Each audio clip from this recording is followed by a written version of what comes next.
আপনি কি জানেন, অ্যাজ আ ওয়াইফ আপনাদের দুজনের মধ্যে যদি কোনো রকম ম্যারিটাল ডিসপিউটস চলছে, ঝগড়া অশান্তির কারণে হাজবেন্ড আপনার সাথে থাকছে না, অথবা আপনার সাথে থাকছে কিন্তু আপনার সমস্ত খরচা দিচ্ছে না, অথচ আপনি কিছু করেন না, আপনি ফুল টাইম হাউসওয়াইফ এবং আপনি সহ আপনার সন্তান পুরোপুরি আপনার হাজবেন্ডের ওপরে ইকোনমিক্যালি ডিপেন্ডেন্ট, এই সিচুয়েশনে আপনি আপনার হাজবেন্ডের ওপরে মেনটেন্যান্সের কেস করতে পারেন। এবং মেনটেন্যান্সের কেস করার পর আপনার হাজবেন্ডের এগেনস্টে আপনার জন্য কিন্তু একটা এক্সওয়াইজেড অ্যামাউন্ট কোর্ট অর্ডার করবে, এবং এই অর্ডারের পর আপনার হাজবেন্ড কিন্তু সেই স্পেসিফিক অ্যামাউন্টটা আপনাকে প্রত্যেক মাসে পে করতে বাধ্য থাকবে।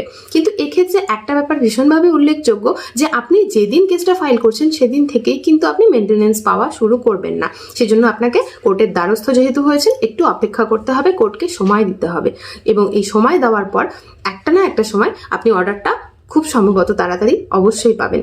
এবং এই অর্ডারটা আপনি যে পাবেন, এই অর্ডারের ক্ষেত্রে এই ব্যাপারটা কিন্তু ভীষণ স্পেসিফিক, যে যেদিন আপনি কোর্টে কেসটা ফাইল করেছিলেন মেনটেন্যান্সের জন্য সেই দিন থেকে আপনি পেমেন্টগুলো পাবেন।